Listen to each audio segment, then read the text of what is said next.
Good afternoon, good evening, everyone. You're very welcome to the living room space here in Housing Unlocked. And as I said last week, it's been a site of discussion and debate throughout the whole Housing Unlocked programme. So I'm very happy to welcome our speakers tonight.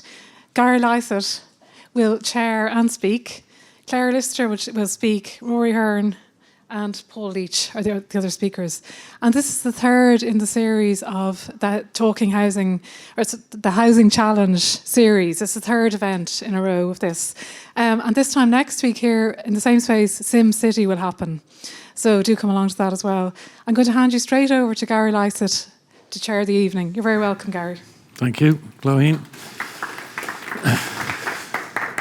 Clauine said everything that I was going to say, so there isn't an awful lot for me to do other than to thank the IAF for organising these events, which are a fantastic initiative, and it really is great that there's people engaging with the topic topic du jour of housing and bringing disparate voices together to discuss it. So this evening there's going to be 4 speakers. I'm going to go first, then with Paul Leech, Clare Lyster and Rory Hearne. So without further ado, I'll go ahead and start on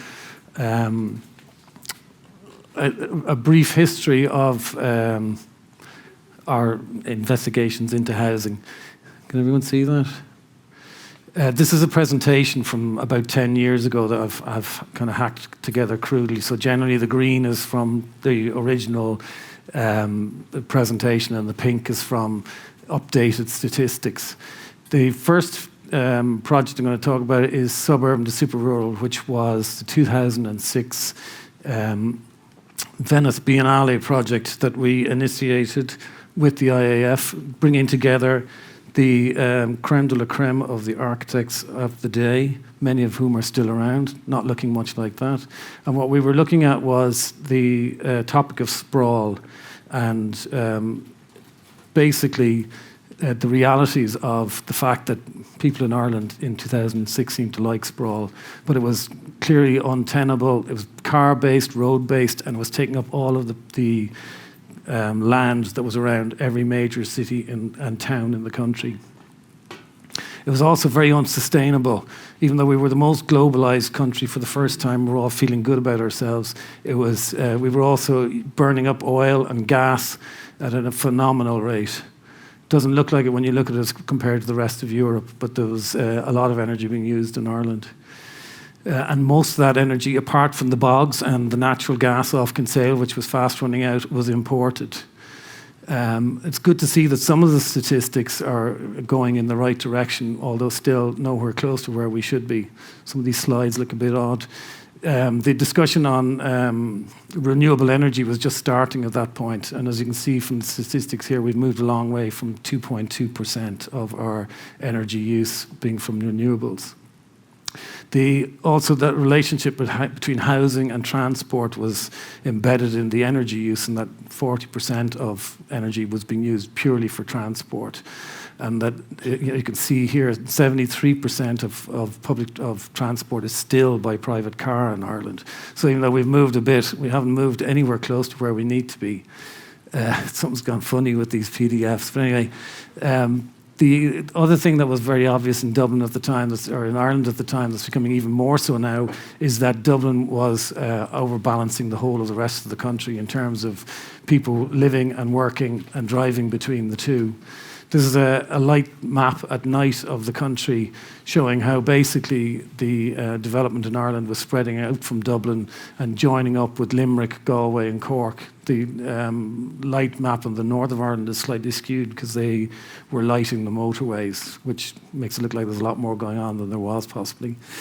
In terms of car usage, we were using the cars more than anywhere else in the world, including America, which was partially to do with the number of people per car here, but also just the fact that so much of transport was privatized and that there was everyone was driving by car. There was also this notion that the ideal for an Irish person was that you lived in the countryside and you worked in town and you drove between the two. And the closer that your country house was to town, the better. This situation has changed somewhat, but there's still over 90% of people living in one-off houses. In 2006, sorry, in houses rather than one-off houses. In 96, there were more housing units built in Ireland. Sorry, 2006, getting my dates wrong. There were more housing units built in Ireland than there were in the whole of Great Britain, in real terms, not just in terms of percentages. So when we talk about a housing crisis now of not enough housing, the housing crisis then was that there were far too many houses. And many of those were being built by individuals and families in the countryside, where, again, it was totally unsustainable. The population density here, very low by European standards. Even in Dublin, where it's going up because of the rise in population and the stagnant size of the city. But at roughly 4,500 people per square kilometre, it's about a fifth of Paris in the same geographical area, roughly. And I don't know what I've done there.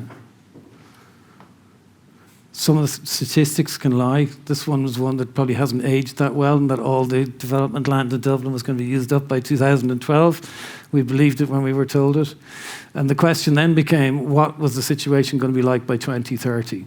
The population was going to increase by 1.6 million, mostly due to immigration rather than population rise, and the population was going to age, and we seem to be quite well on the way to that. And the question was, how could we develop models that would be environmentally, socially and culturally sustainable over that kind of time frame.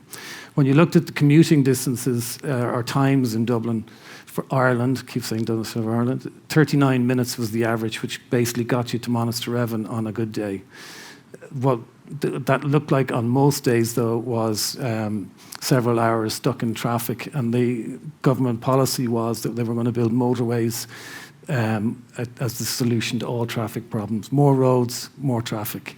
So what we were proposing was that you would subvert this by, first of all, taking space from the motorways for bicycle lanes. You can cycle to Galway in a day, so it should be reasonable to commute quite long distances by bicycle, and put bus lanes on all of the motorways.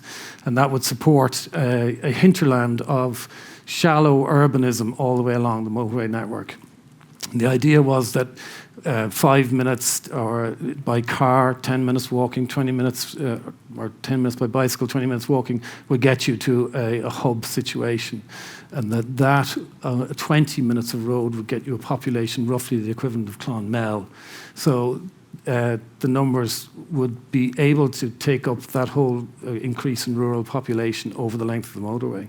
The idea being that the housing plots would would be in a symbiotic relationship with the motorways based around these urbanized hubs, which would provide shops, retail, pubs, deal with rural isolation, make everyone a 20-minute walk away from supporting services.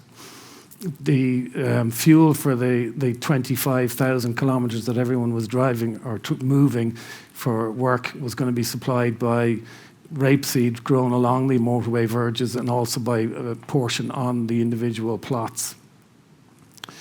The idea being that you would have a very low density urbanism, which would not at the same time value the land only for its housing potential, but also for its actual productive potential. So that you would still be farmland with houses on it, and that each of the plots would have rapeseed for transport, fuel, reed beds for sewerage, garden, fruit and vegetables, and willow grown in 4-year cycles, which would provide privacy to your neighbour, always important, but also would fuel the housing.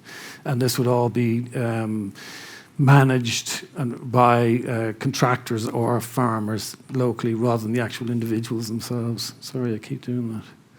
And this would be a rural idyll within easy travel distance of the ever-expanding metropolises beyond.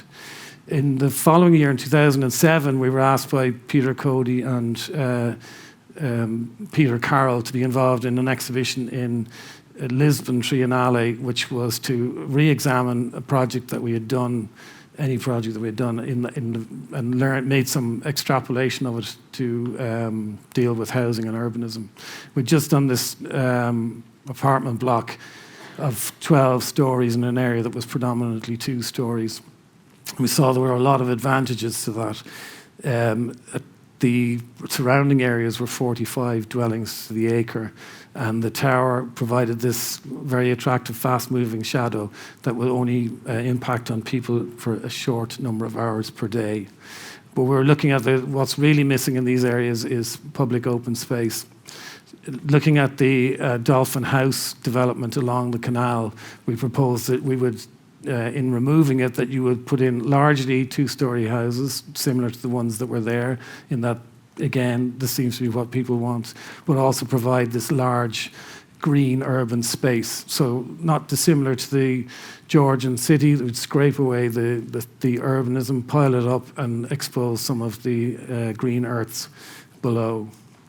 And the prevailing idea of 6 to 7 stories or European city blocks with privatised courtyards in the middle would make way for these much taller but slender towers that would have public open space, green space in the middle. And that could be applied in any of these areas around the centre of the city that had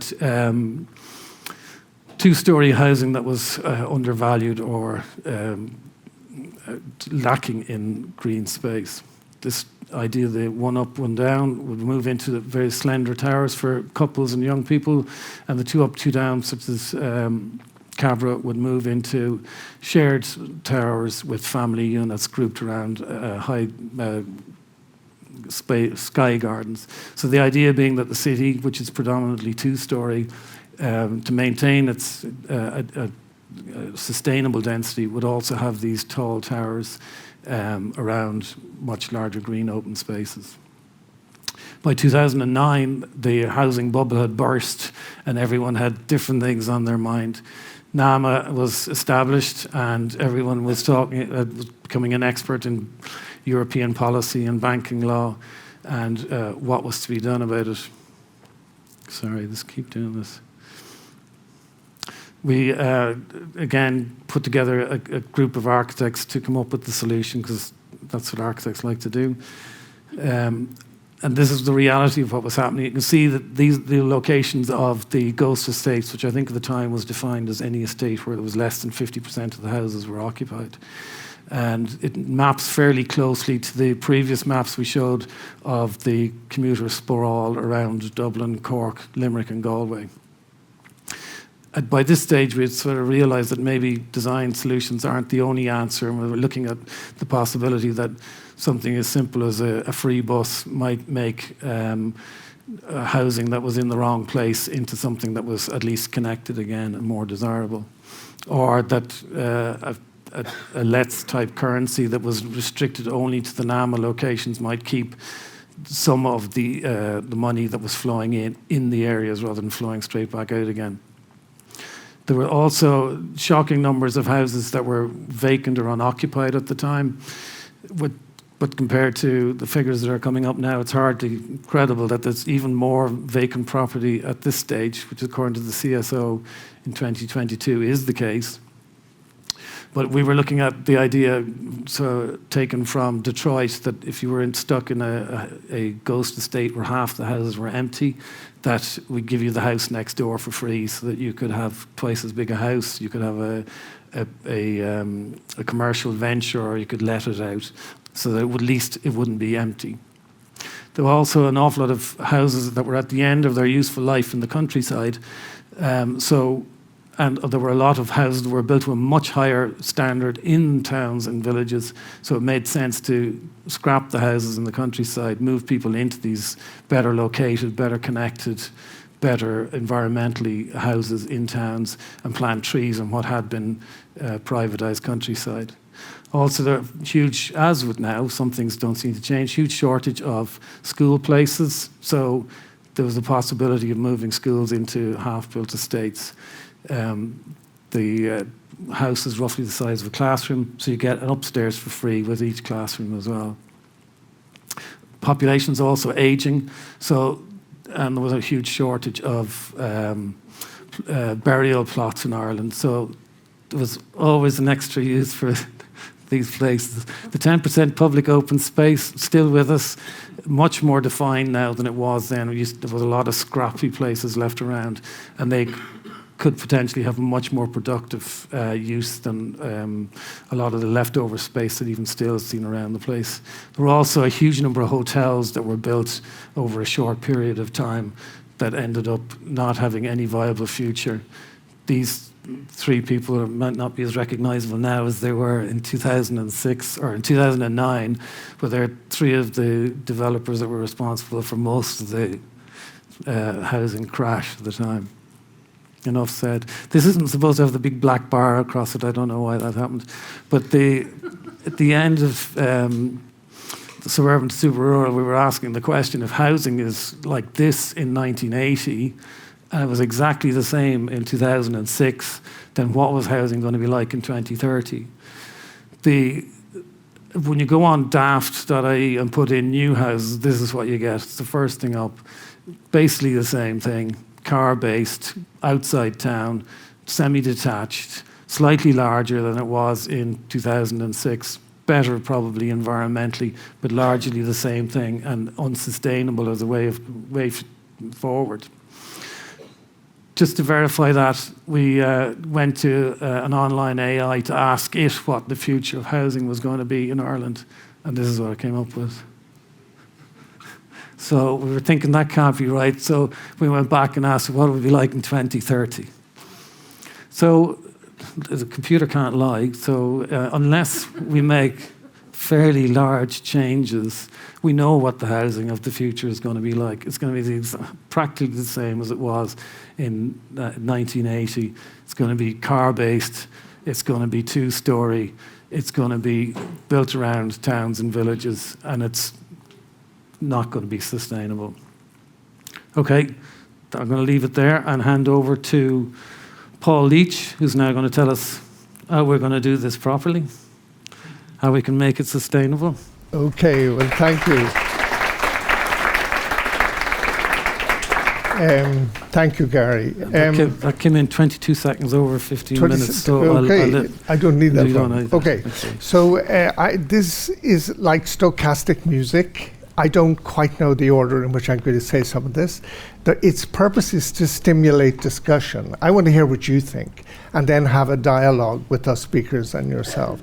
So to kick off, the people I admire in Irish housing now are O'Cuillan Housing, and Anne Barrington is the chair, and she just did a podcast with FASTA, the Foundation for Sustainable Economics, and I recommend you listen up. And she names Rory Hearne, and he's another person I really admire because he's telling it like it is. Housing is economics, social policy, politics, as much as it is design. And we have bought the neoliberal model that it must be driven by business criteria.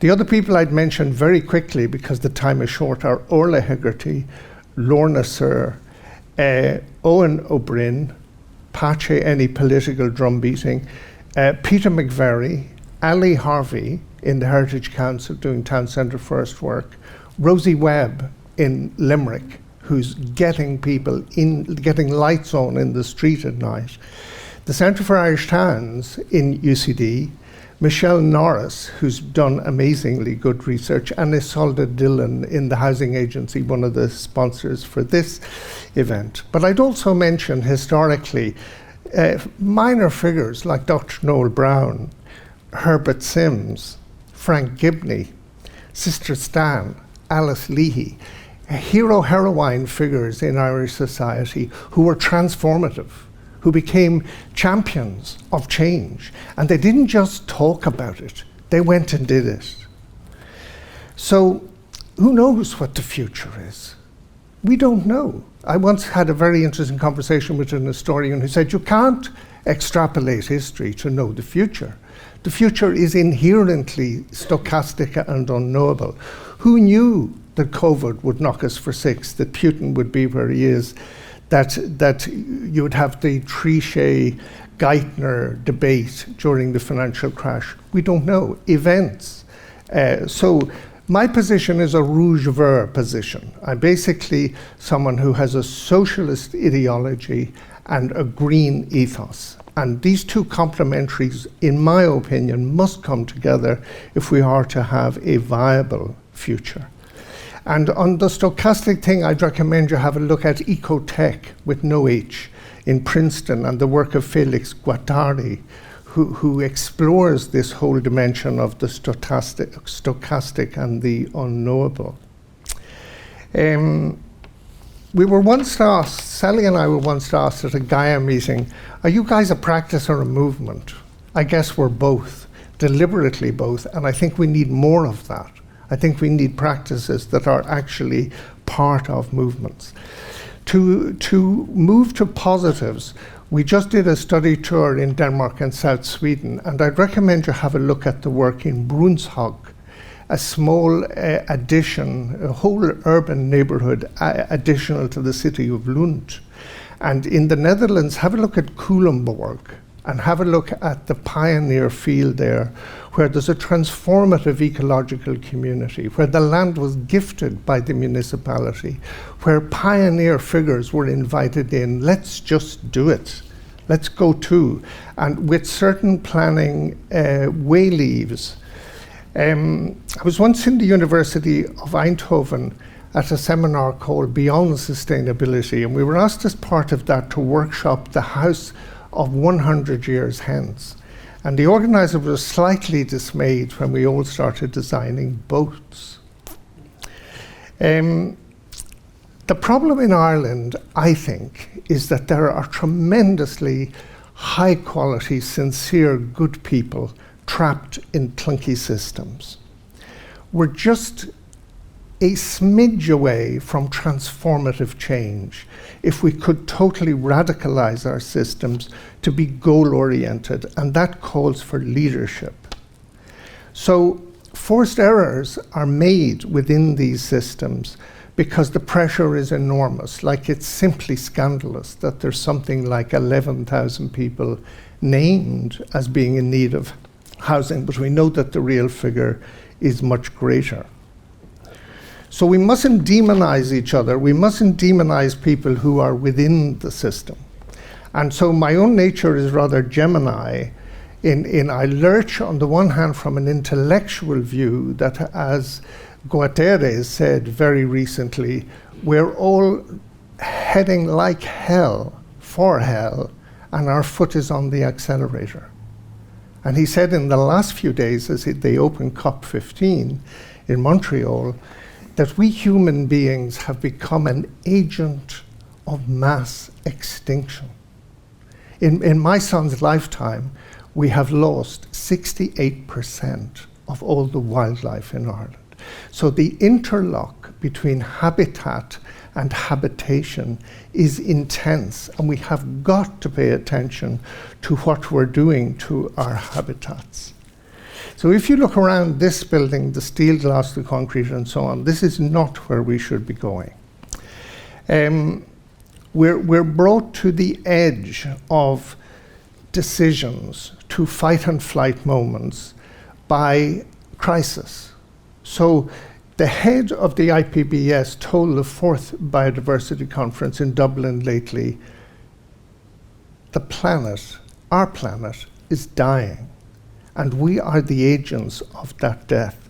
So within our housing environments, there's an underlying green-blue grid, which is very well understood in urban planning and design, and that should be the base layer of our many layers of consideration.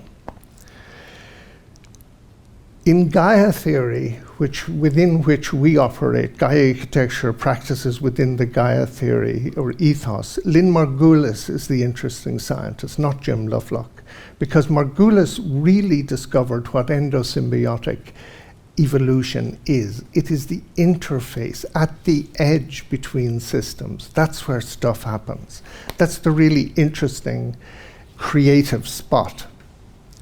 Now, we mustn't forget that Ireland is an enthusiastic member of the European Union now, was the EEC, the European Economic Community, and we mustn't forget how it started.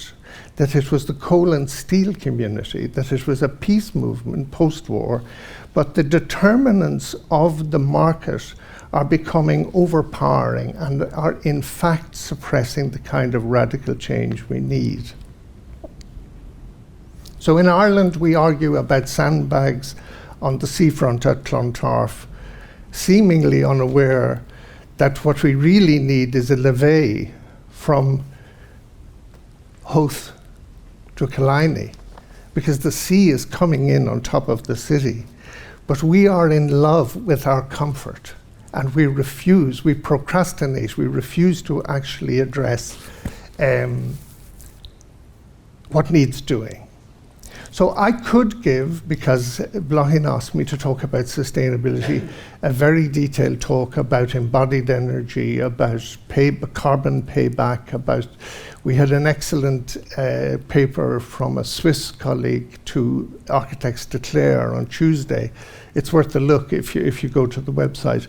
And he goes into detail about how you can take existing buildings, completely reimagine them, residential buildings, increase the number of units in the building, in the makeover, in the rebuild, by up to 30-40%, to transform them from carbon horrors to being net gain buildings over the lifetime, using photovoltaic cladding and so on.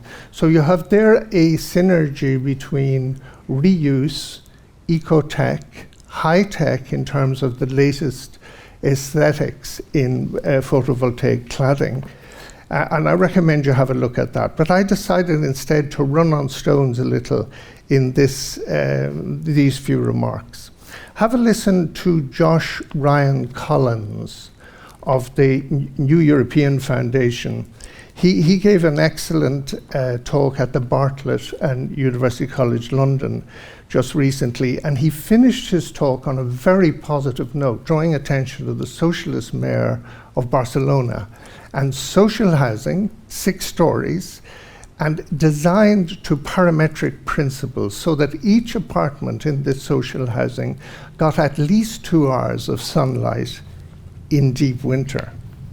But prior to that, he lays out in his very good lecture, worth a listen, to the trap that we're in economically and to the apparent determinants of what's happening here. I heard it said recently that to act is to hope. So if you segue from the intellectual position trajectory that we're on into the heart and soul view that cannot be so, it cannot be the end of our species or all the other species around us, then to act is to begin to hope. And we designers, or people involved in the building industry, have the extraordinary privilege of acting in that way and of steering. Do warn me about time. Okay, so there's very interesting research that shows in terms of our densities, you showed it so well, we can't keep building 25 units per hectare without the necessary infrastructure. We've got to do the kind of thing they did in the center of Zurich with Kalkbreit over tram marshalling yards, where a cooperative got together and built 4, 5, 6 stories with a courtyard in the air, totally open and percolable. We have to cop on to the good European stuff and start doing it here. There's a very good paper by Stedman advising Dublin City Council that the embodied carbon shifts as you move from four-story courtyard is the most carbon efficient form, both in terms of the embodied carbon and the operational carbon over the entire lifetime. And if you combine the likes of photovoltaic cladding and so on, it can actually be a carbon negative form. And it can also reach the critical mass numbers that you need for sustainable transport systems and so on.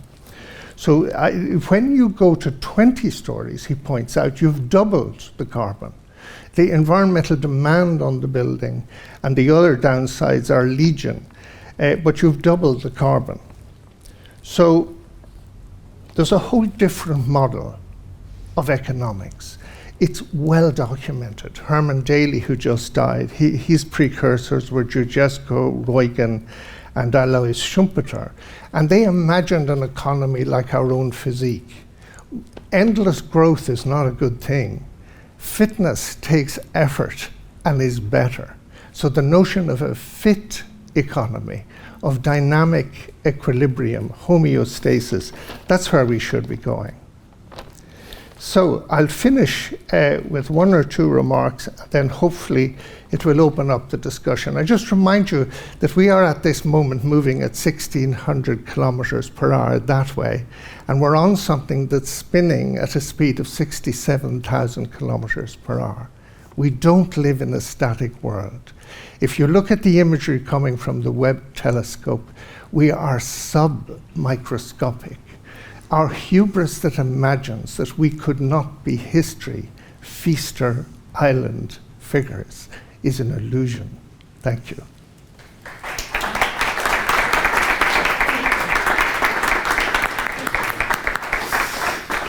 Thanks very much, Paul. I have to say your demeanour is very optimistic and positive, yet your message seems to be somewhat more downbeat. I mean, do you think that the lessons of your practice are scalable and can be applied to all of the construction that's going on at the moment? I think we're toast, but there's hope. But there's hope. There's always hope, yes. But then they do say it's the hope that kills you. Good. Sorry. Moving on. That was a quote from Clockwise, which is a film that most people have probably forgotten at this stage. Moving on from there, the next speaker, an architect, an academic, Clare Lyster. I think just push it, should move on to the next one. Oh, there you go. Sorry. Yeah. Is going to explain how all of this should be working. Thanks, Gary. I'm full of hope too, and the benefit of going third is that you can start to stitch some of the comments that have already been made. Thanks, Bláithín. Thanks, Natalie. Great to see you again. Congratulations on the exhibition, everyone, and Natalie, all your work at IAF. Wouldn't be here without you. I'm just going to quickly start. Gary asked that we say something about ourselves. I'm an Irish architect, went to UCD in the 80s and 90s, now live in Chicago. And teach at UIC School of Architecture, and I run a small design research practice, so I'm kind of at the intersection of academia and practice, looking at systems and infrastructure in the city primarily and how you can leverage those. I'm talking into two microphones, am I sorry? How you can leverage infrastructure and systems as a space for architecture, and that's kind of interesting when you start to think of housing, something that Gary said and also Paul, that I agree that housing is not like external to other issues, or it's not an isolated space, but is an infrastructural, is a systems, is a public space project, as much as the actual apartments or houses or whatever the typology is. And so I'll talk some more how we might think of that. So I do speculative design projects. I do a few books. I'm just going to skip on.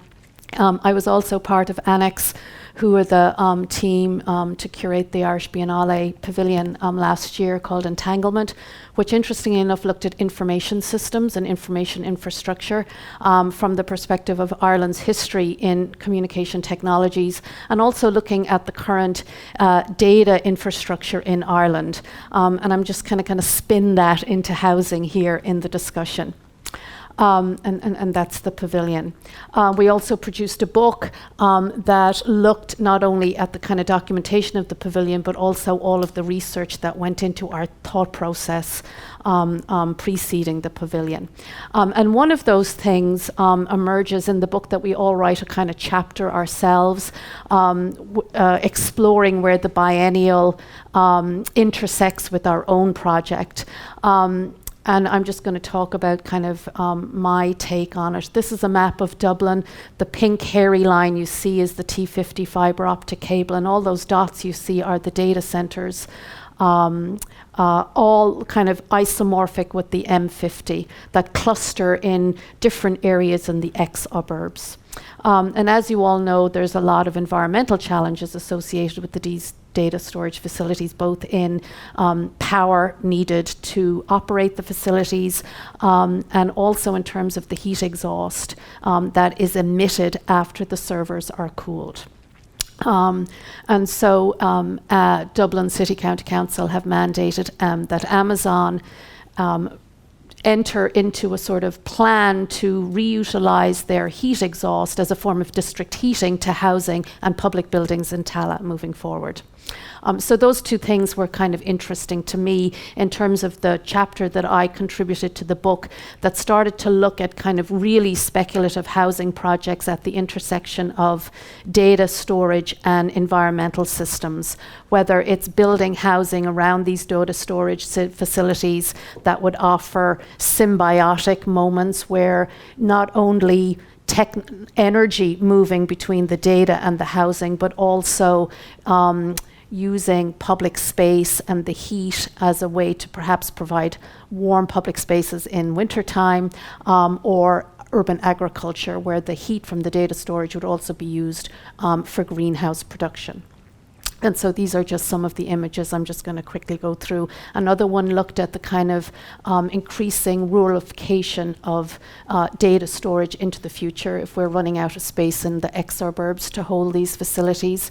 It's kind of interesting, kind of overlap with Gary's thinking about rural areas as emerging as potential housing areas, as opposed to the kind of doubling down of the concentration in Dublin and in urban other urban areas that would also combine farming, energy, and living and recreation.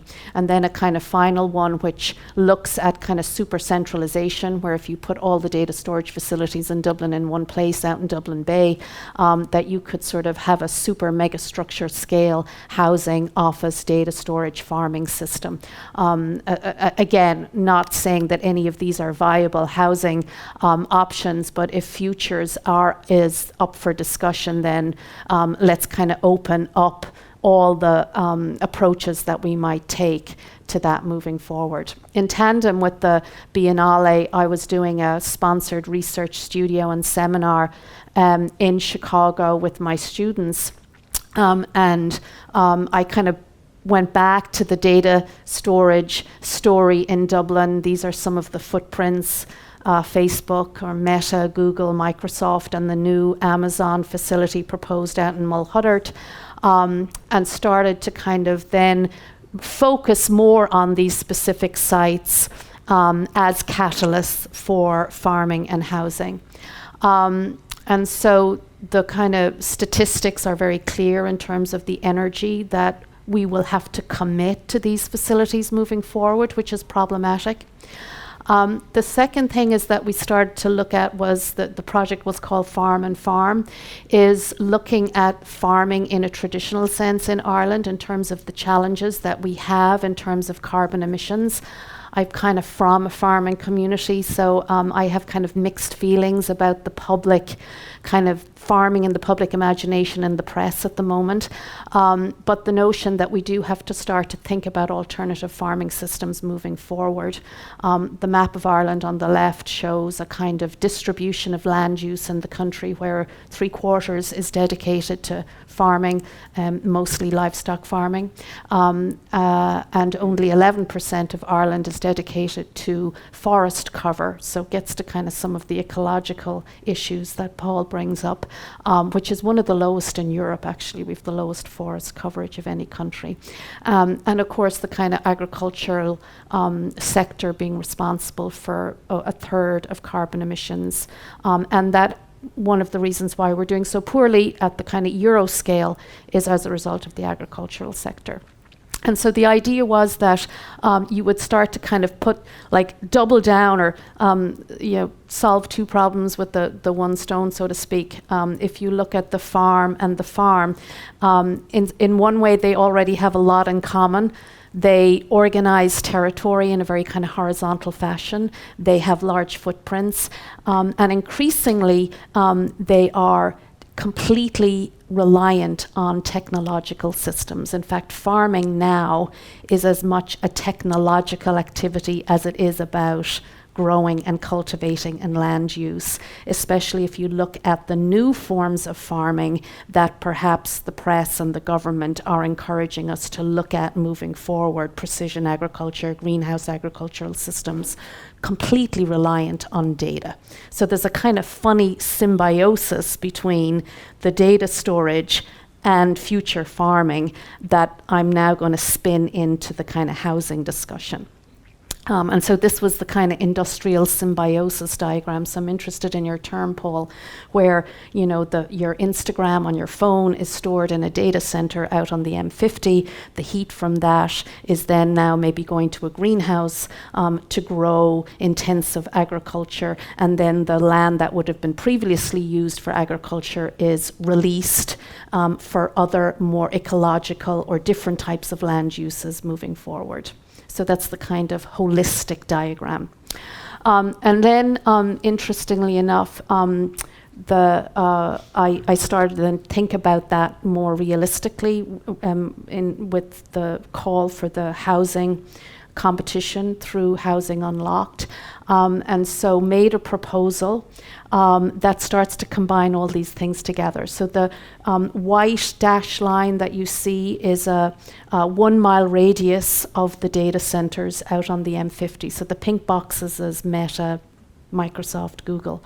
And the yellow areas are potential land plots within that radius, so that the heat from the pink box could be distributed fairly locally to the yellow boxes for both farming and housing. So it became a way to solve the data storage issue, address farming, and also talk about new housing typologies in suburban areas.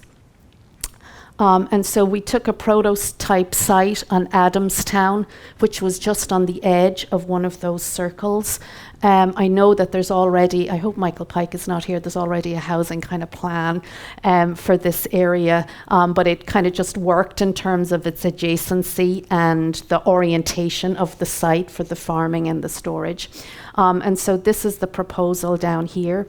And so what it was is that you could have the energy is either through direct air transfer, or there's a heat exchanger near the data center that transfers the heat to hot water and pumps it to this facility where you have a vertical farm, you have housing in this white ribbon around the vertical farm, and then you have a kind of commercial greenhouse as the kind of filler piece of the courtyard in the middle.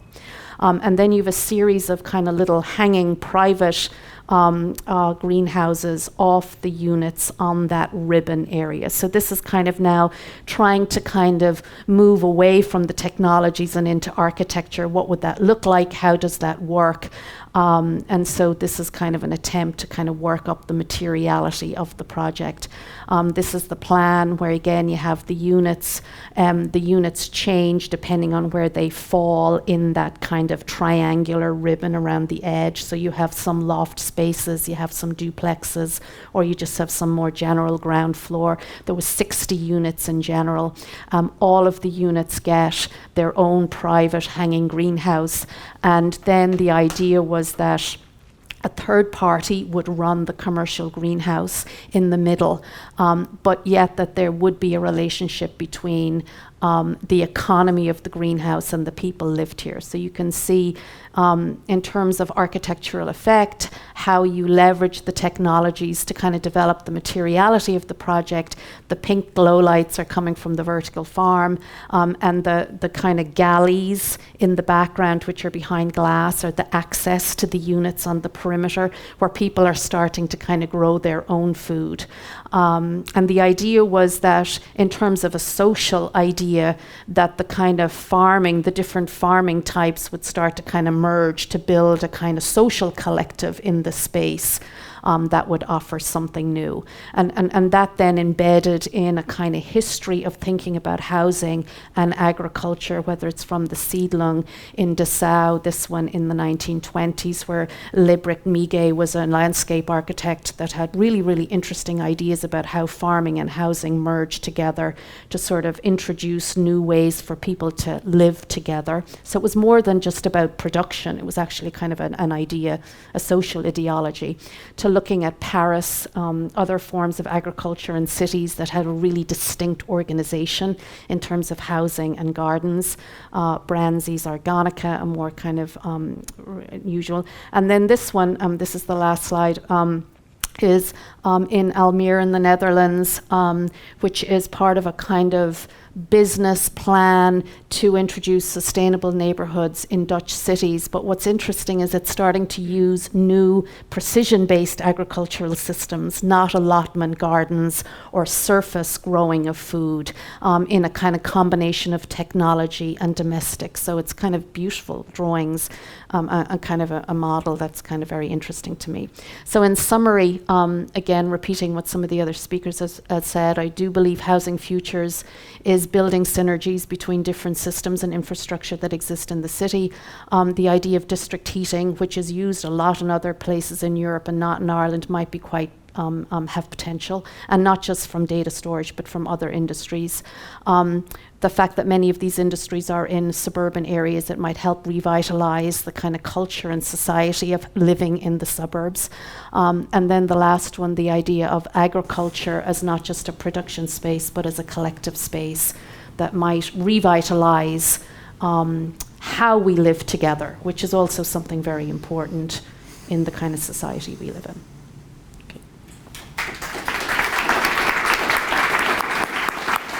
Thanks very much, Claire. That was very interesting. I think it's always fascinating in Ireland that there's the prevalence of high tech and these tech companies, and yet there's so little impact on the daily life here, apart from people that are working in these companies, the actual technology and what it could do for us.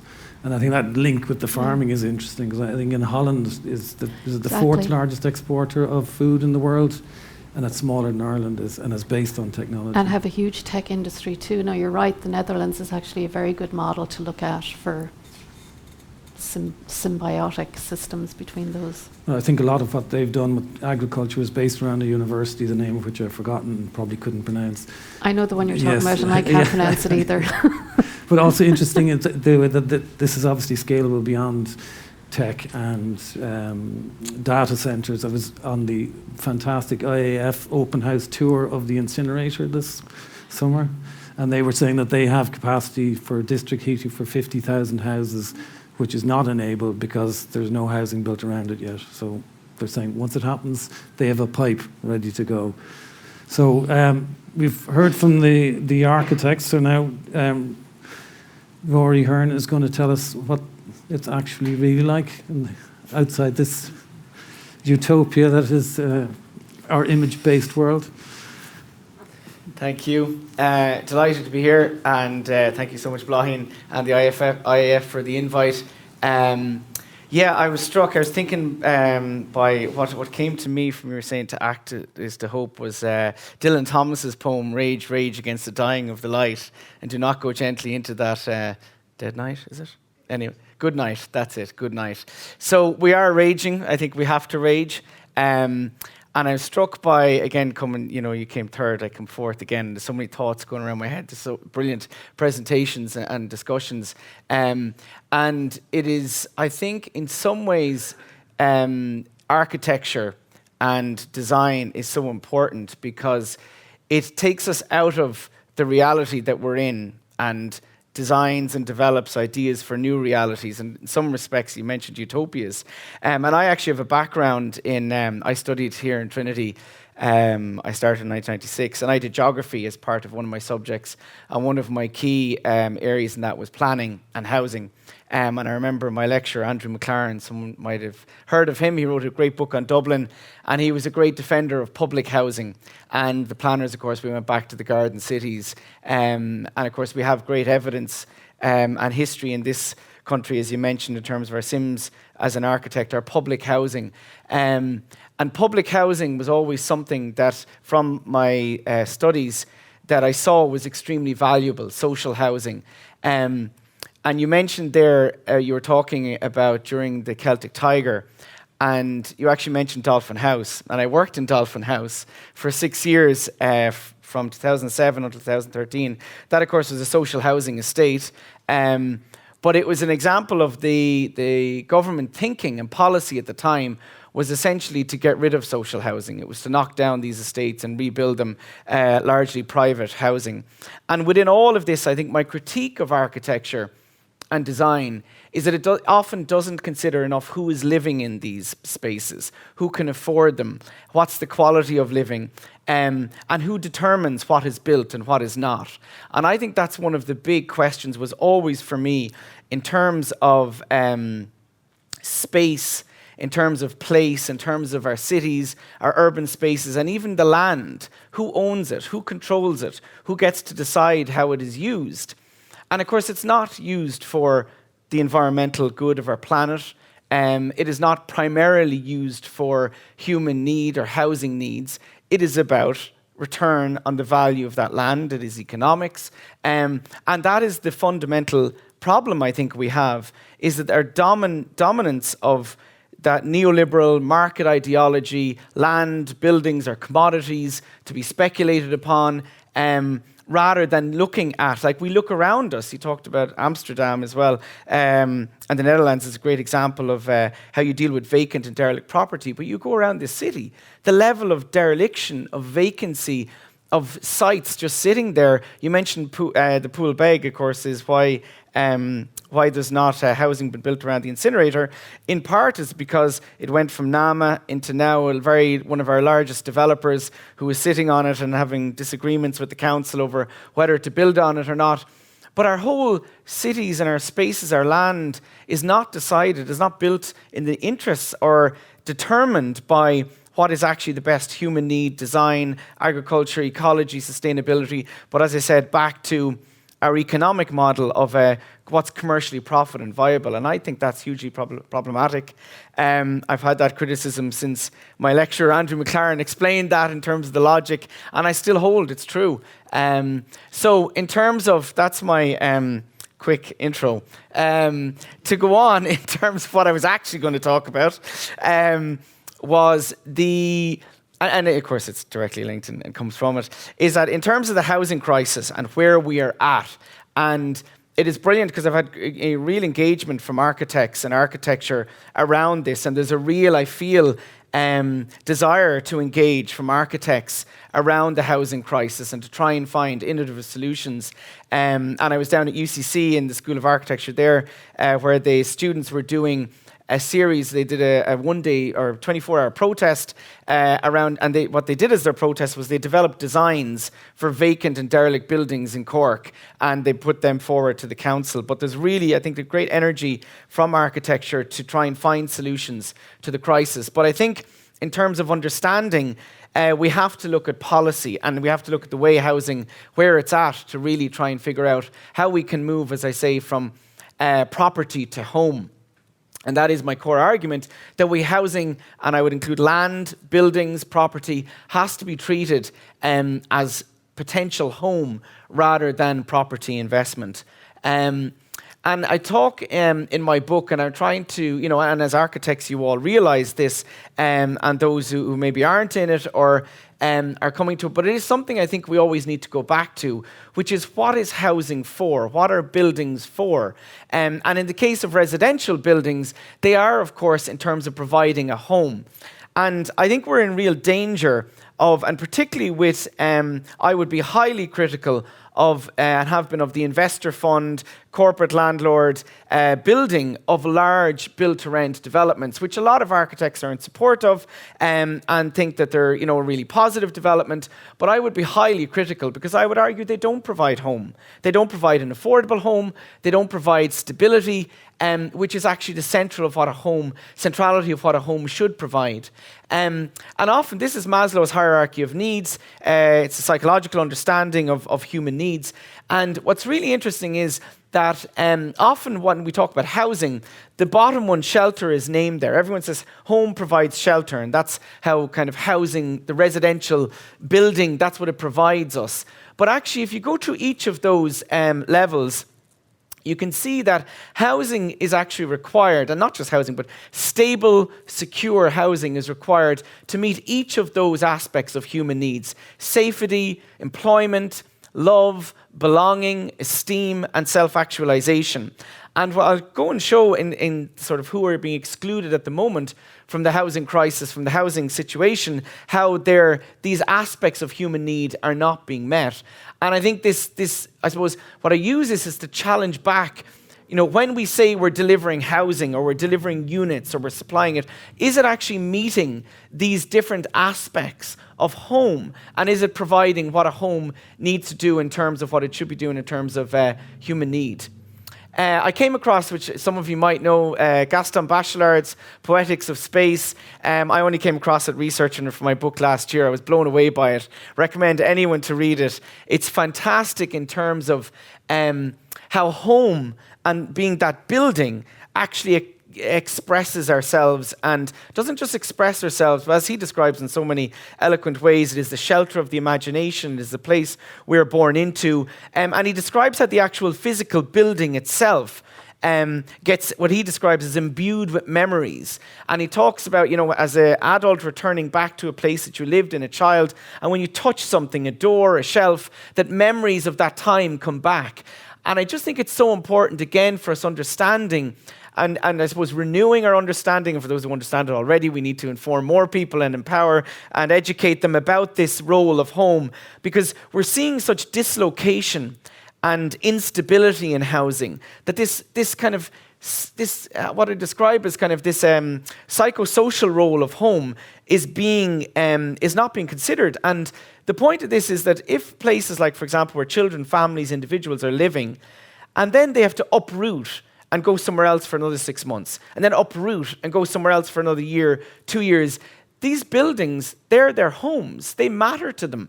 And so therefore the uprooting is a trauma in and of itself. And of course, what Bachelard talks about is that home is the place where we can dream. And you think about it, I say, where do the adults, the 450,000 adults who are living at home with their parents, where do they dream? Where do they think about, what am I going to do? How am I going to create? Where am I going with my life? And they talk about being infantilized. When you're lying in your the bedroom you were in for a child when you're 35, it's not a place where you dream.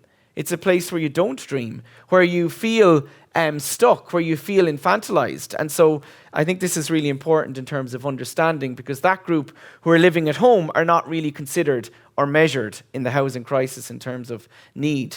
And the issue of the insecurity of the private rental sector, I'm conscious of my time now. So we're seeing huge issues of tenants being evicted, at the moment, this huge sense of insecurity within the private rental sector. Again, really important, something that isn't considered enough in the housing debate is the standard of housing. This is the image on the left is of mould in Dolphin House, where I worked, and how mould and dampness impacts on people where they're living. And again, we have a huge problem of this in Ireland, huge, of dampness and mould in private rental and social housing, with major both physical health and mental health impacts. And then there you talked about homelessness, and something in terms of that I talk about wherever I go, because we don't talk about it enough, I don't think, is the actual reality of what it is to be in homelessness. This is the number now we have in terms of children with their families who are in emergency accommodation. We're almost 3,500. And I remember back in 2016, we were scandalized, and I remember campaigning, and it was on different TV shows about discussions about that we had reached 1,000 children and their families being homeless. We're now 3,500. Some of them are living in emergency accommodation for 6 months, some of them for a year. It is a trauma on them. And inadequate housing has major lifetime impacts. The question of how did we get here, and it goes back to public housing, I argue. It goes back to the failure to develop public housing in Ireland as it has been done in the likes of Vienna, in the Netherlands, where in their largest capital cities, half of their housing, half of it, is some form of public, non-market housing, where everybody on any income can access. Everybody lives there. People are proud of it. It has those amazing, people have sure have seen the images of Vienna with the public housing, with the swimming pools, with the incredible urban gardens within them. But what we did in Ireland was we stigmatized social housing. We ran it down. We adopted the Margaret Thatcher idea that there's no such thing as society, and council housing was the root of all evil and of all delinquency and laziness, and created feckless, lazy people. And we essentially, and we can see here from this, I don't know if my little red light will work, or where will it hit there somewhere? Anyway, here is the 1980s. This is the 1970s, when we were building a huge amount of council housing. What happened in the 1980s, we had an economic crisis, and government basically stopped funding local authorities, removed local authorities' ability to build. Then it increased during the 1990s and 2000s, but was at a tiny proportion of the overall housing being built. And then you see the austerity period, what I call the nails were driven into the coffin of social housing. And this is at the heart of why we're in it. And of course, then we've added to that by bringing in the investor funds to essentially take over housing in Ireland. I would argue, not take over housing in Ireland, but in Dublin, in the Dublin region. And some of the figures are really, really stark. I was analysing the first 9 months of this year. Of the total 4,255 newly built units in Dublin, 60% were bought by non-households. Most of them investor funds, and also councils and housing associations were buying them as well because they don't build them. And this is hugely problematic because of the rents that are charged, and also the delivery of housing. I argue the housing game is rigged. For example, the government brought in this vacant property tax, 3.3%. It's not going to do anything in terms of tackling vacancy. So in my book, I argue, I think very much in line with what has been argued here, I argue for a transformation in how we understand and deliver and fund housing. As I say, we need affordable green gaffs for all. Gaffs, for anyone who's not from Ireland or Dublin, is a house, what we colloquially call houses here. And it's more than a house, it's your home. Your gaff is your home. And I think that transforming how we understand housing and its role in addressing the climate crisis and addressing housing need, I think can find a way forward that we can actually achieve the climate targets and achieve a much more equal, sustainable country. And indeed, I think it's a model for the world if we do it, because the danger is we are becoming what I talk about in the book is a more unequal world while the planet is burning, because those who can afford to retrofit their home, those who can afford to get A-rated homes can benefit from lower energy costs, while those who can't are essentially penalized for being poor and face higher and higher energy costs, are further pushed into poverty. And also, what we're seeing, for example, at the moment when I was coming in here, I passed a protest around East Wall, which is against the refugees and asylum seekers. What is fueling a lot of that and giving ammunition to the far right is the lack of housing.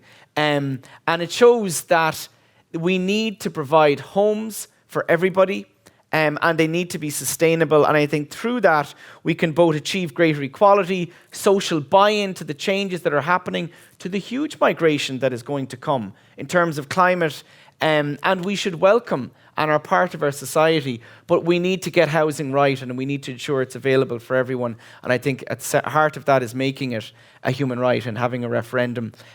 We've no lack of money. We've $6 billion been put into a rainy day fund. There is no lack of money to really do imaginative things like support co-ops. But I think it is going to require challenging the interests who are dominating policy and at the moment, and dominating the way our built environment is and how we're responding things. There's a lot of wealth being made, and I think we need to challenge that system if we're going to do it in a way that actually provides hope, equality, and sustainability. So I'll leave it there. Thank you. Thanks very much, Rory. So I think if the panel wants to come up and sit up here, we can take questions from the floor, but I'll just ask First, Rory, are you now adding regime change in with solving the climate crisis and the housing crisis? Regime change in a sense of the global regime, yes, yeah. I think the economic system absolutely needs to be completely transformed. Okay, and does that happen first, or does that happen as part of the process? I think it's happened. I think my sense is housing, I think, is a key way. Dovetailing housing and climate together, I think, can get a lot of progress. And I think maybe if we meet walls along the way, then those walls will have to be removed. Okay. Well, I think there's a bit more to be dug into on that. But I'll just refer back to the podcast that Paul Leech was talking about earlier, where Anne Barrington was talking, and she was calling in that for declaration of a housing crisis, where she was saying that for COVID we declared a crisis, and we were able to an emergency. Well, whatever the official term is, yeah. It allowed the government to release funds to deal with it, change rules, impose laws extremely quickly. And that maybe something like that is what's required. If this is a crisis, then declare it as such and bring the potential of the state to bear on sorting it out on that basis. Absolutely. No, I think there's no question that if it is an emergency, and I bring the climate into that, but in particular the house, there's no doubt it's an emergency, and it's going to become more of a social emergency. It's threatening our economy. We have people emigrating again. We have, as I said, that. It has to, there's so many resources that we have that we should be putting into it, and we need a response like COVID, I think, in terms of addressing it, and it needs to be declared an emergency. But I do think that, to me, it's like the system is stuck.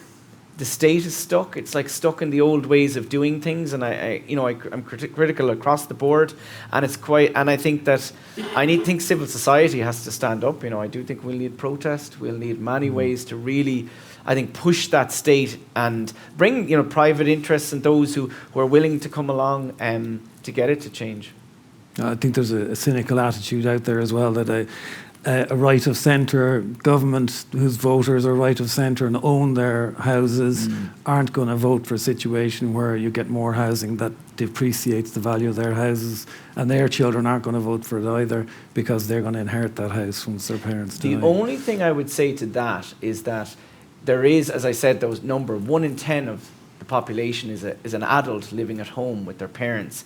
And what I have heard and seen and people engaging with is that people who have that idea that we constantly need rising property prices, and that's a good thing. I think actually most people in Ireland now see that is a flawed approach. Their kids can't afford houses. And so middle class people were coming up to the protest and saying, I'm here because my kids can't get a home. I see, it doesn't work anymore. They're seeing that whole model doesn't work. And I think there's real opportunity for a values change around how we think about property and housing. I have two of those adults, and they don't want to move because it's far too cushy at home. There's one point worth adding about emergency, that if an emergency is declared, that has constitutional, legal and political force and effect, that it unlocks certain protocols that are currently locked. Yes. So it's not just rhetoric, it's actually action stations in a different way. And I think that could be a trigger for transformation. Because all the potential is there. It's just locked. Very good connection. Just one point I would make is I think that attitudes change and how you see things changes with time as well. During the Celtic Tiger, there was an expectation that people would move every 3 years, but it wasn't because of lack of security of tenure. It was that they would be trading on up. So I think the role of houses as the store of wealth as well, and generational wealth, is very important. That not dissimilar to the fact that the transportation here is privatised or is put out to the general population to provide themselves. The government builds the roads and lets people buy cars instead of providing public transport. That's seen as freedom, but in fact that you're locked into decisions that come with the car. It's a similar thing with a lack of pension provision is taken by allowing people to buy houses and expect that they're going to appreciate in value over their lifetime, which also has a huge stagnating effect on how housing is produced and all those issues about tenancy. I mean, a lot of what you were talking about was social housing tenants. I think there's another section of the market that's also disaffected with it, in that there's a lack of choice and there's a lack of potential beyond those big semi-Ds and fields outside Dublin that are too far away to give you a decent life. Will we throw it open to the floor? Does anyone have a question? Sally? Yes, if you make sure that you have a microphone when you're asking a question. Okay, and it's got a red light on too. Just to sort of widen the discussion and then really blow it out of the water. This is not unique to Ireland at all, right? The whole of Manchester is being rebuilt by Emirate money, which is getting out of oil and getting into property. So it's an international, rather cynical sort of exploitation of need, really. And so, I mean, my background when we talk about regime changes, we have capitalism all over the world now. There isn't really anything to contrast with it anywhere. And by its own definition, it's failing because it has no competition. So it's just gone totally baroque. Everybody's exploiting every angle, and there is no, there's no dynamic in it anymore. So on a positive note, I'd like to invite you all to come visit the Eco-Village in Cloughjordan, County Tipperary, where we have several of these ideas, including the social angle, up and running 20 years, in reaction to 1999, recognising, the bomb coming at us, including population growth, which is a global problem too. I don't know if that's a question, is it? I don't know. I suppose, just to be devil's advocate, we are living in a capitalist society, supposedly the seventh richest per capita in the world.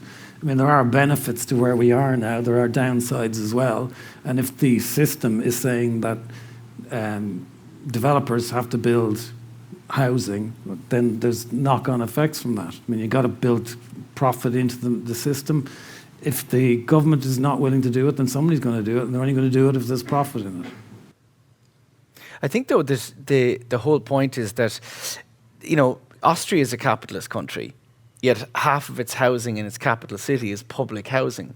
I don't think necessarily there's an incompatibility between huge public housing and capitalism itself. There's very different types of capitalism. And even if we look at the type of capitalism we have today, is this uber, financialized neoliberal version in comparison to, for example, what existed in the 1960s, which was that, Keynesian economics was the dominant economic viewpoint, which understood that correctly, that if actually capitalism is going to function, the state has to play a central role in providing things like health, housing, education, or else you have this massive inequality, and that's where we're at essentially now. But I think that the question for us, I think, in terms of Ireland, and I acknowledge that it's a global issue, but the question is, are we going to just accept that the only way housing is going to be provided is if it's profitable for developers?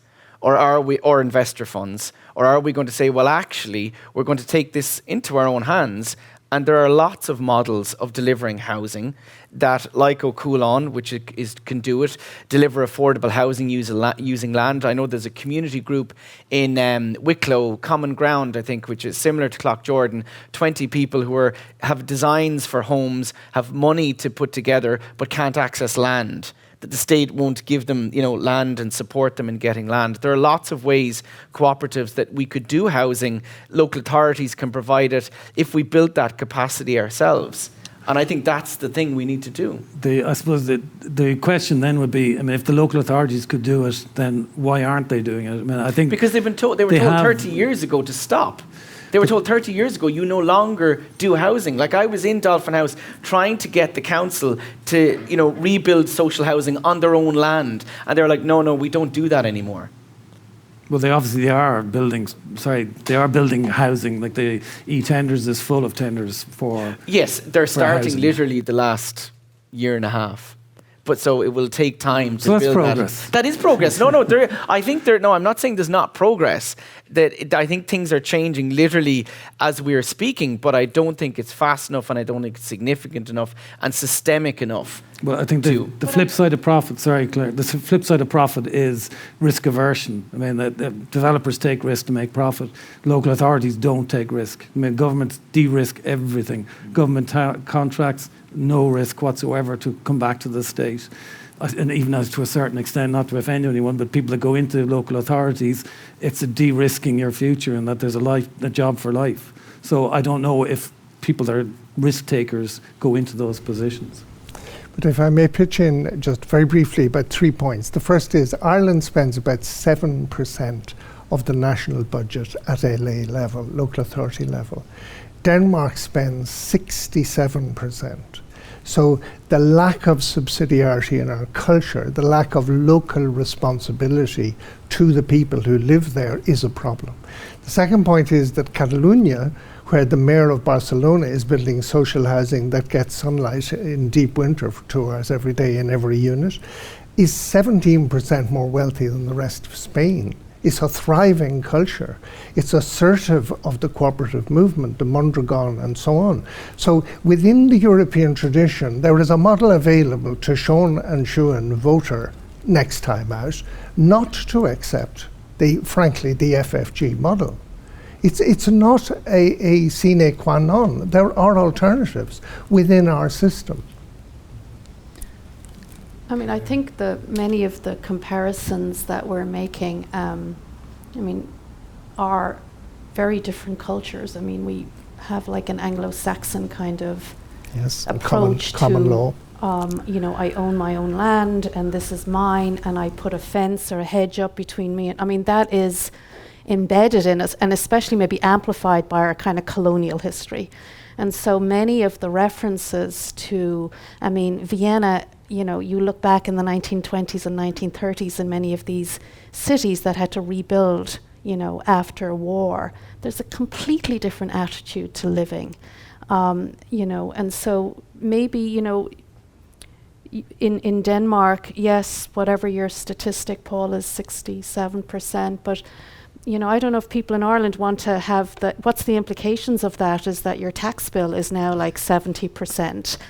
And so I can't see that going down very well either. So I think we have to be careful when we compare other models and learn how they might be applied. There's lessons there, but they can't just be transported. So, and especially within, this should be, I think, is a design conversation in addition to politics, I hope. That there's not going to be, I think, Rory, the kind of, you're right, capitalism is bad, the state should be doing everything, is such a binary kind of answer to these problems, is that, take a look at the exhibition, is that we need 50 ideas about housing in Ireland, not just like 1 or 2. And I think that's what the exhibition is so good at, trying to uncover what are the multiple narratives that we can talk about and work on moving forward. Because the kind of public-private debate is the micro narrative, and that's kind of sending us down a rabbit hole too. So, be interested in the kind of audience about other narratives for housing moving forward. It's my great pleasure to. Sorry, it's my great pleasure to say that I lived in Vienna altogether for about 25 years, and it's rated once again the best city in the world to live in, and everybody's looked after. I know that's a glib generalization, but it is essentially true, and it's been mentioned already. I'd just like to give one, I think, telling example of a decision made by the local government in Vienna. And I've had a very interesting time doing media training in Austria with local politicians, and they're very impressive people, by and large. They really do think about everyone. But here's the example. When Vienna massively improved its public transport, which linked a growing underground system to overground trams, rail system, the whole lot, the point is, at a meeting I understand, to decide how much to charge per year. If you like, those right of centre said, well, I think 550 a year, 550 euros, let's take that figure. And somebody in the centre said, well, I think we should come down a bit from that. It's a bit much, we'll be putting people off. And they said 450. And then it was not a Social Democrat, as it happened. Sorry, I'm using this properly. It was not a Social Democrat. It was actually a Green politician put their hand up and said, I think you're all wrong. We should go down 250 euro, and then people would use it. And there'd be massive use of it. And that's what happened. I'll just leave that story with it. Something telling in that example, I believe. Make things affordable.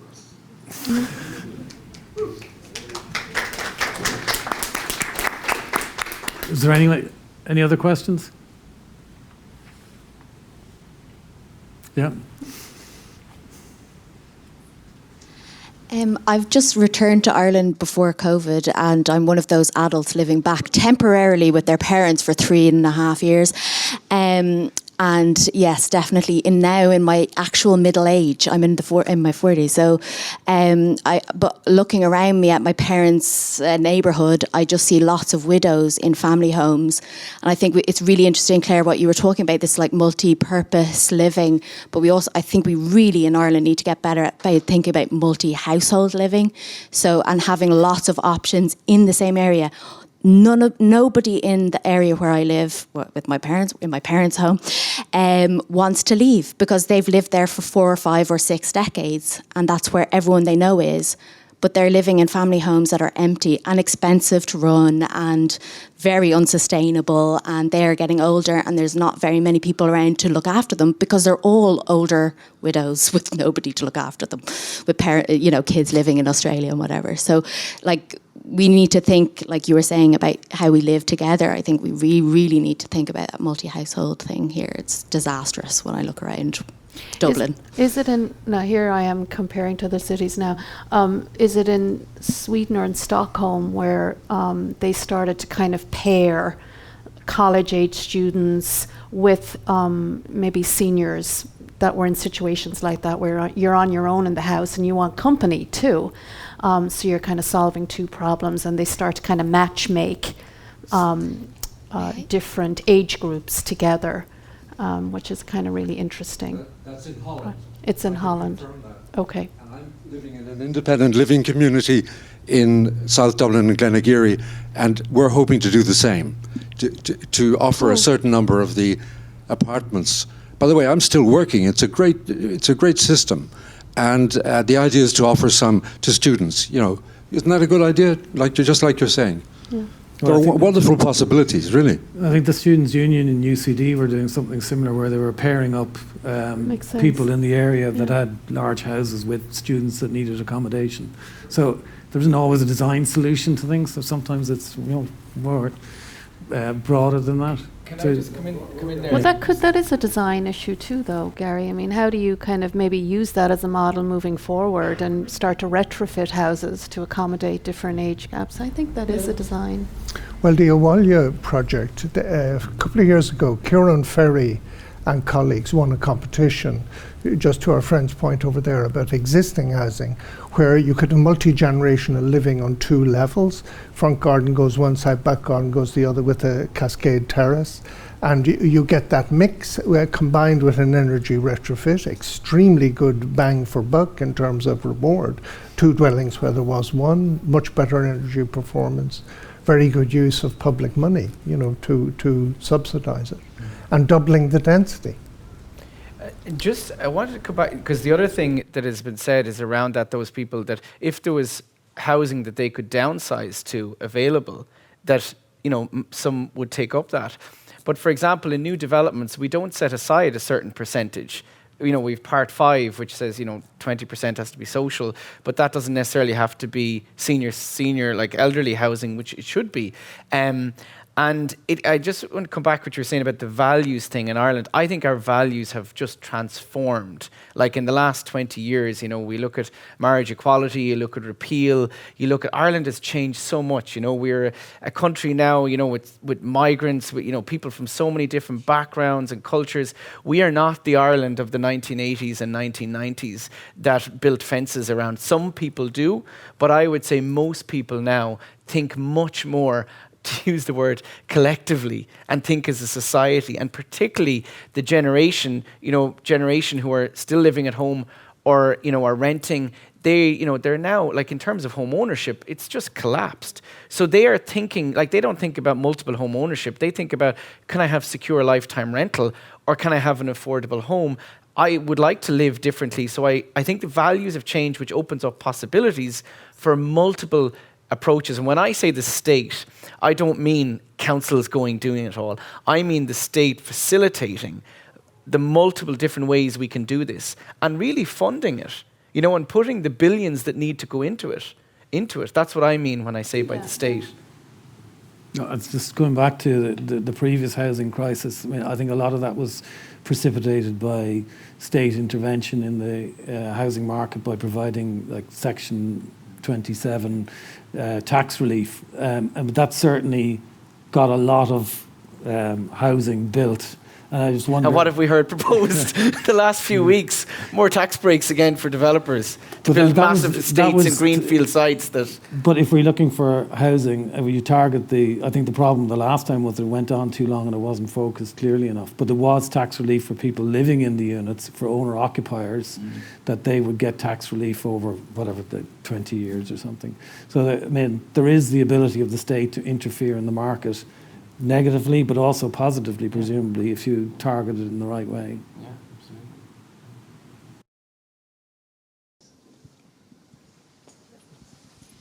Thank you. I have a design question.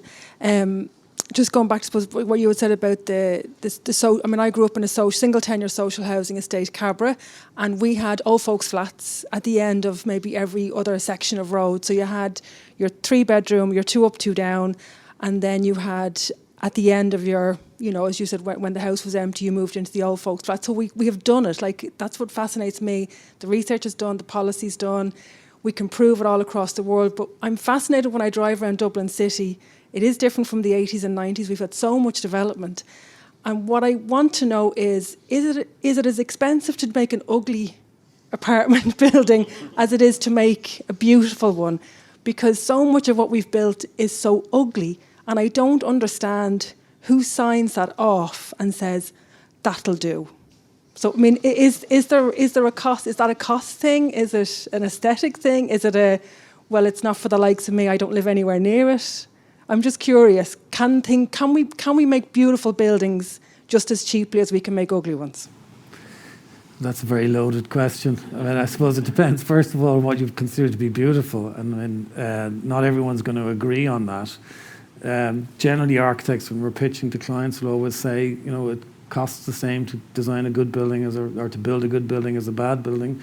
But a lot of what you see around is just cheaply built rather than badly designed. So if the short answer to your question is durable materials cost more, low maintenance materials cost more, there's a higher capital cost generally in good buildings, but maybe lower running costs. So it probably goes back to the whether someone's building a building for themselves or building it for rental or for sale on, that there's really less of a focus on where you put the emphasis. But I think that's an interesting question, going back to how you value design, because unfortunately housing is monetized, and the value of housing is, can I sell it in 10 years for whatever, or how much does it cost to construct and so forward. And that maybe, we have to start to think about that, like the value of housing has not to be just monetized. And so maybe, I don't know, because I'm not building houses, and Gary will probably be able to answer the kind of question of economics, but maybe it's okay if really good design costs a little bit more. We just have to learn to value that down the road. And that's maybe on us, on architecture too, that we have to advocate for the value of design outside of economics. And that's very hard to do. That's the first thing. The second thing is, I don't know, I mean, in the US, you know, architects are involved in, like, I don't know what the percentage of housing. It's like very, very small. And I'm not just like, you know, I'm not like the architects, you know, or the brain people, you know, in the room, or the kind of intelligence, but they are though, Gary, you are. But, you know, a lot of the forces in housing don't value that as a contribution in the way we value other professions in terms of their expertise. You know, we're not making huge money, architecture in general. I mean, so I just can't understand if we are in a crisis, and I agree with you, Rory, that attitudes are changing to property and land ownership and so forth. Why we can't just shift how we think about valuing design. And so that's for me. I know the political discussion is fascinating, but we're at a design exhibition, and we're trying to understand how do we improve the situation through working together and using design as the medium to think about the future. But on a hopeful so I don't know, note, maybe, I don't know, is there more architects involved here than in other countries? on a hopeful note, I would say that in the last 20 years, 25 years, the appreciation of design in Ireland has changed, that people do value it more. You use the word durability. Durability trumps most everything else, because, like, look at the number of buildings we're seeing torn down around us. But to the punter who pays, if they realize that they're getting enhanced quality, maybe smaller but better designed. So the same budget can be stretched. That's up to good architects to do that. But the added value costs, because the time input is necessary, the skill application is necessary. But I think the metrics have changed. I would think for the better. I would hope that that's true. I think the planning process has a lot to do with that. There's a much more focus on design quality now in planning than there was 20 or 30 years ago. That it's something that has to be provided. And I think that builds into the kind of infrastructure and public space initiatives with it. Like, you can't have 3 kids on a balcony. I'm sorry, I live in a high rise. I mean, it's impossible. So the other infrastructure is also crucial. But it's interesting because I don't know what buildings you're talking about, but I've seen some new ones built very recently, public ones, that look, I'm just like, have you learned nothing in terms of design that is, like, the outside of a jail is what it strikes me as. And I'm going... Some architect very proud of that, you know. I don't know what to say to that. So can we just take one last question, and we're run out of time here, so we'll have this as the... Oh no, the that's final. Press pressure now. No pressure, yeah. Yeah, I just thought it was interesting, the idea of the subjectivity of design and beauty, and that, you know, a lot of the time there's an imposition from an architect as a design professional. There's almost an elitism, or this imposition of, we know what's best for people, and that's problematic in itself.